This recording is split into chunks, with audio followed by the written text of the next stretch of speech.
अब कुछ ही धातु शेष हैं इसके हाथ में।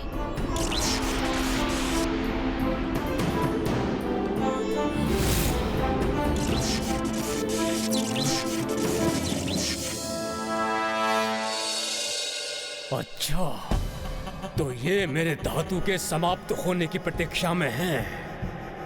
रघुवंशियों, तुमसे कहीं अधिक चतुर हूं मैं।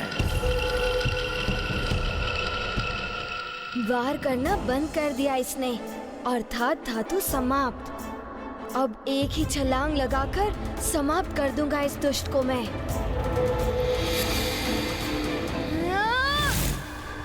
उसके समीप मत जाओ पुष्कल।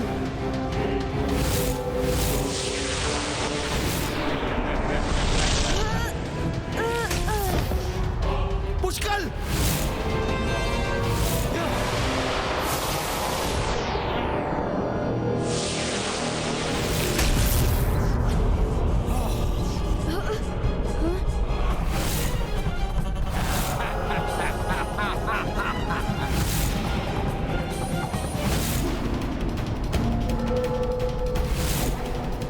उग्रदंष्ट, अभी भेजता हूं तुम्हें यमलोक।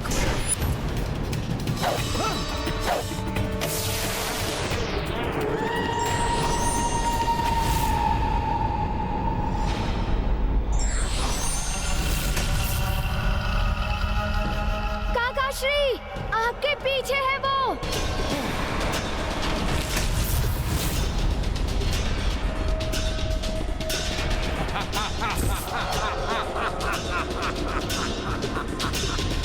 पीछे से वार करने वाले योद्धा नहीं होते। हाँ, वो राक्षस होते हैं। यही है राक्षस संस्कृति, और मुझे गर्व है अपनी राक्षस संस्कृति पर। और अब तुम दोनों की मृत्यु का समय निकट आ गया है, और सर्वप्रथम इस बालक की मृत्यु होगी। बहुत सताया है इसने, ये मरेगा और तुम विवश होकर देखते रह जाओगे।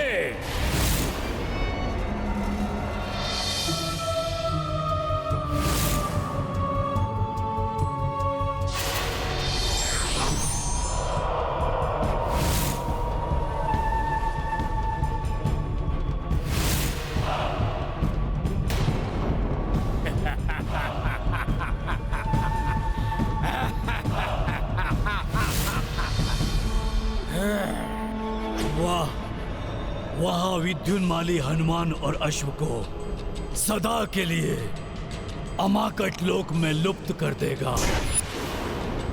और यहाँ उग्रदंष्ट इन दोनों को संसार से ही उठा देगा। पाप का विस्तार हो, अधर्म की जय हो। ओ मरकट, तुम्हें अश्वमेध यज्ञ का अश्व चाहिए? वो रहा अश्व पृथ्वी पर।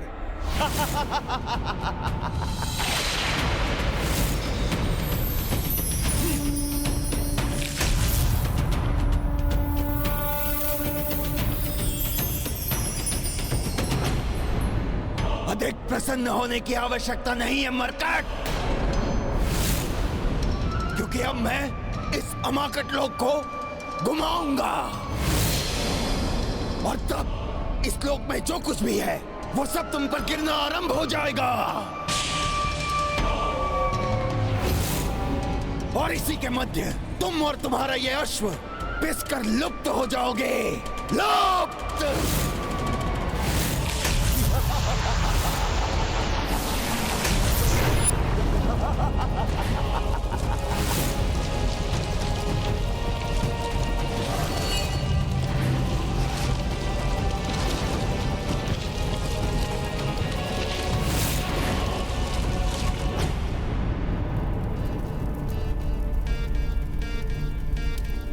अग्नि तो और भी मध्यम होती जा रही है, जिसका संकेत यह है कि अश्व पर और भी घोर संकट आया हुआ है। संकट मोचन हनुमान के रहते अश्व संकट में कैसे पड़ सकता है? हनुमान को इस मायावी लोक से निकलने के लिए शीघ्र ही कोई उपाय करना होगा, अन्यथा पुष्कल के प्राण भी संकट में हैं। और दूसरी ओर यज्ञ की अग्नि बुझने की स्थिति में आ गई है। यही नहीं, यदि अमाकट लोक में स्थित ग्रहों की प्रतिकृतियां आपस में टकराकर नष्ट हो गई तो ग्रह मंडल भी बिखर जाएगा। हे प्रभु, ये कैसी बाधा उत्पन्न हो गई है रामकाज में। कैसे अश्व को निकालूं यहां से, कैसे इस मायावी लोक से पार पाऊं।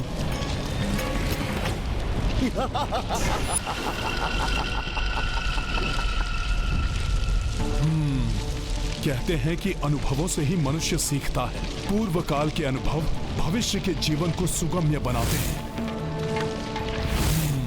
काल चक्र। ये हनुमान क्या सोचने लगे?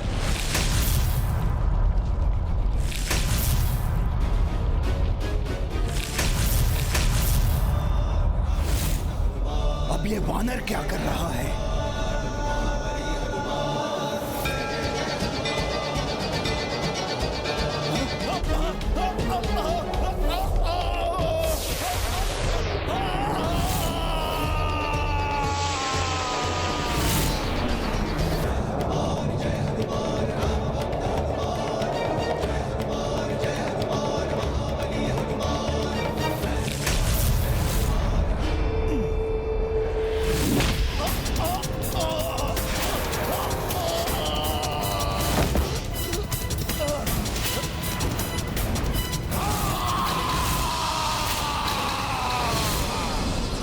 हनुमान, तूने मेरे इस माया लोक को ध्वस्त कर दिया।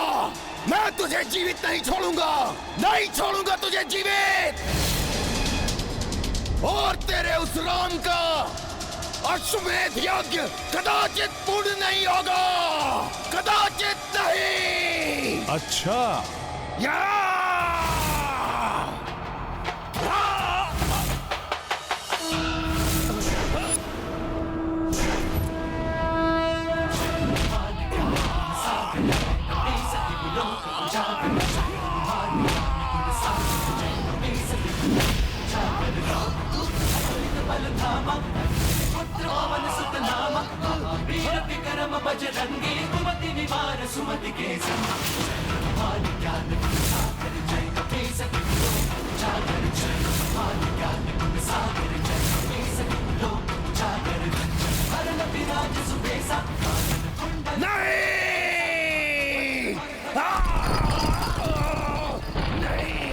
मृत्यु तुम्हारे सामने है।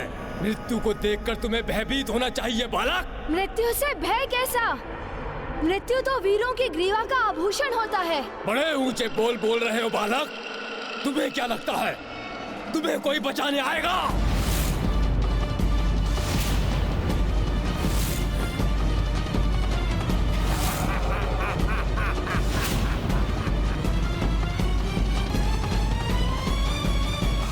ना तुम्हारी सेना हिल सकती है अपने स्थान से, ना ही तुम्हारे पूज्य काका श्री। सबको जड़ कर दिया है मैंने। और वो वानर मेरे भ्राता के माया लोक से कभी नहीं निकल पाएगा। पर अब मृत्यु होगी तुम्हारी और तुम्हारे काका श्री की।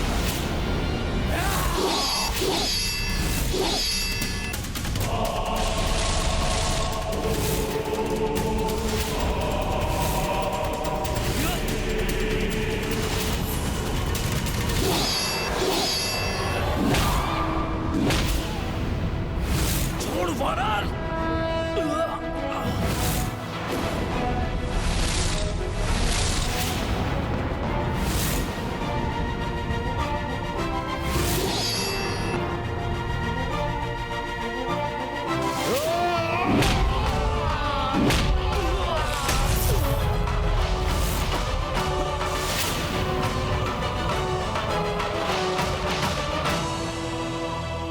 सखा,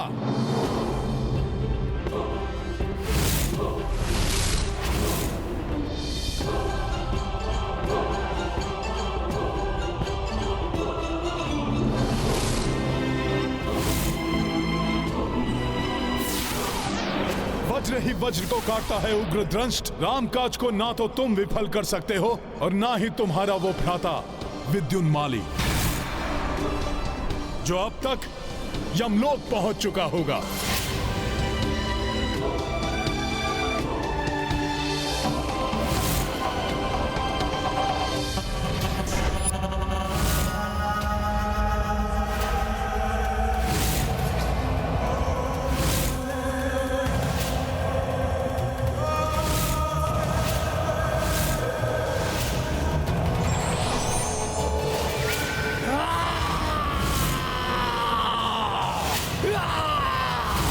तुम्हें जीवित नहीं छोड़ूंगा मैं वानर।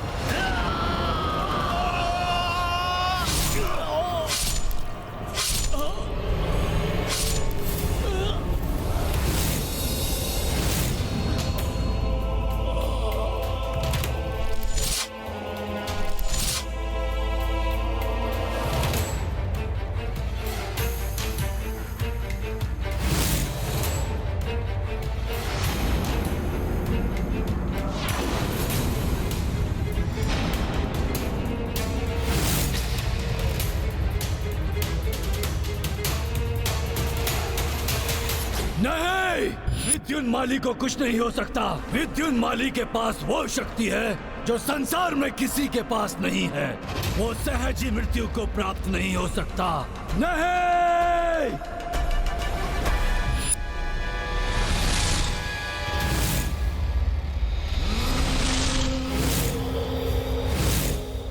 विद्युन्माली, आपने अपनी वरदानी शक्तियों का प्रयोग क्यों नहीं किया? क्या आप भूल गए कि आपको कौन सा असाधारण वरदान प्राप्त है? यदि आपने समय रहते अपने वरदान का आवाहन कर लिया होता तो आज भ्राता उग्रदंष्ट जीवित होते। जीवित! उग्रदंष्ट वहां धूल में पड़े हुए हैं और आप यहां चट्टानों के मध्य में दबे हुए हैं। कोई अहित नहीं कर पाए आप उस राम का जिसने संपूर्ण राक्षस जाति का भीषण संहार किया है।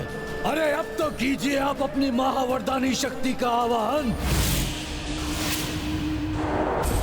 जटाटविक्लपज्जला प्रवाह पावित स्थले गले वलंब्य लंबिताम भुजंग तुंग मालिकम।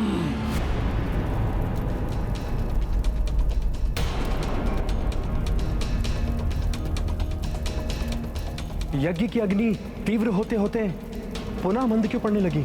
अग्नि की आकृति से कुछ आभास तो हो रहा है, किंतु संकेत क्या है स्पष्ट नहीं हो पा रहा है। प्रतीत होता है कि संकट अभी समाप्त नहीं हुआ है। अपितु बहुत बड़ा संकट सेना एवं अश्व पर मंडरा रहा है।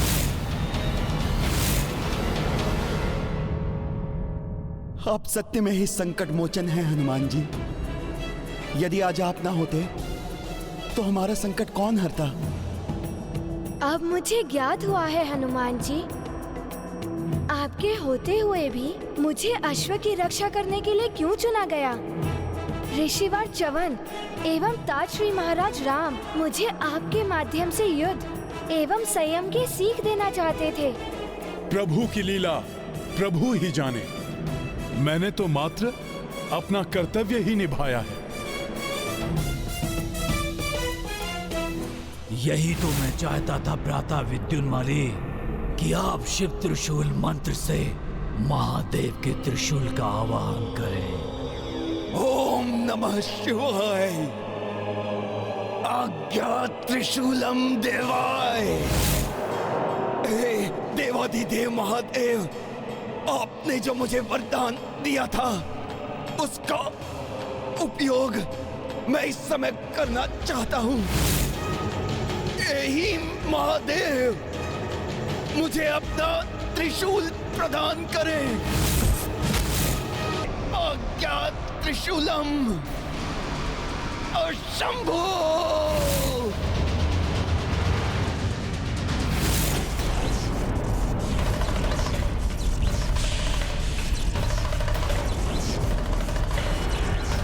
महादेव, आपका त्रिशूल तरंगित क्यों हो रहा है? एक समय विद्युन्माली ने मुझसे वरदान मांगा, ये उसी वरदान का परिणाम है देवी।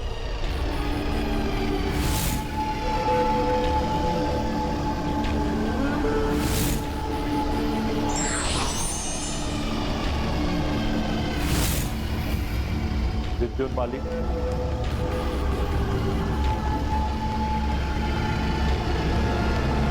तुम्हारी घोर तपस्या ने प्रसन्न कर दिया है मुझे। कहो, क्या वरदान दूं मैं तुम्हें?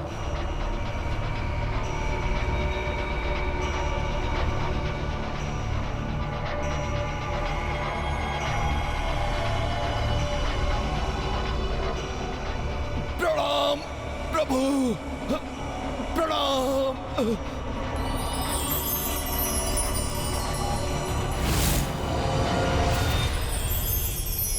कहो पुत्र, क्या चाहिए तुम्हें मुझसे? क्या मांगू? अमरता का वरदान तो कोई देता नहीं है। शक्ति मांगू, किंतु कौन सी शक्ति?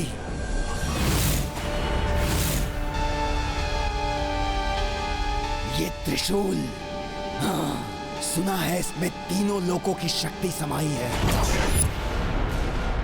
प्रभु, यदि आप मेरी तपस्या से प्रसन्न हैं, तो आप मुझे अपना ये त्रिशूल प्रदान करें।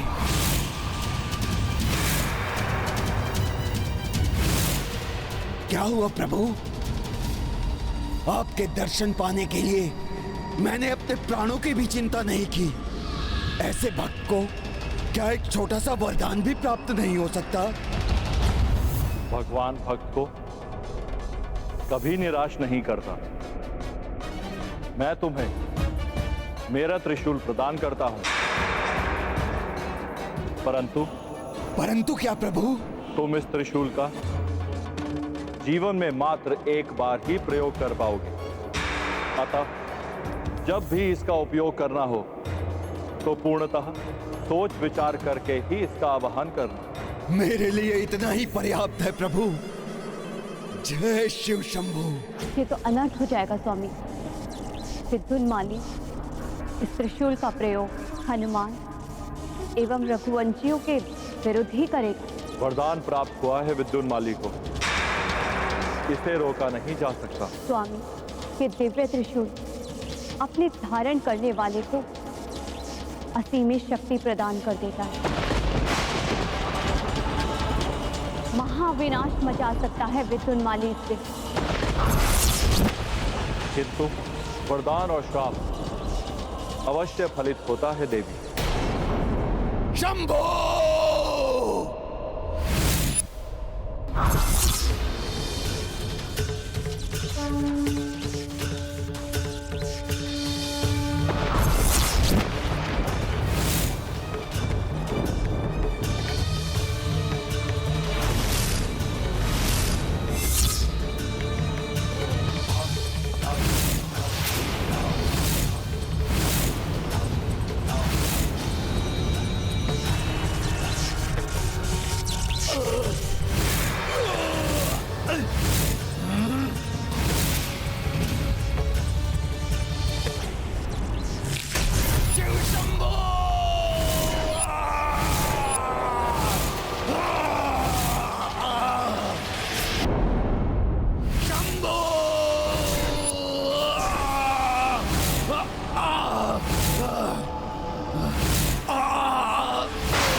धन्य है, आपने अपने भक्त को दिया हुआ वरदान पूर्ण किया। हनुमान, मेरे इस प्रलयंकारी शिव त्रिशूल से अब होगा तुम्हारा अंत।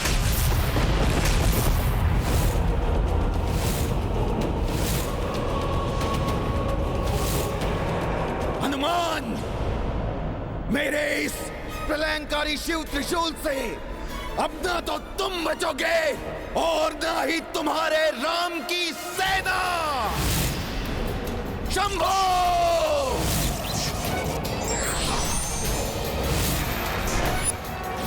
ये तो अनर्थ हो गया।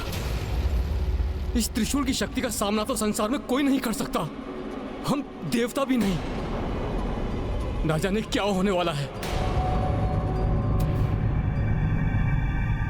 ये शिव त्रिशूल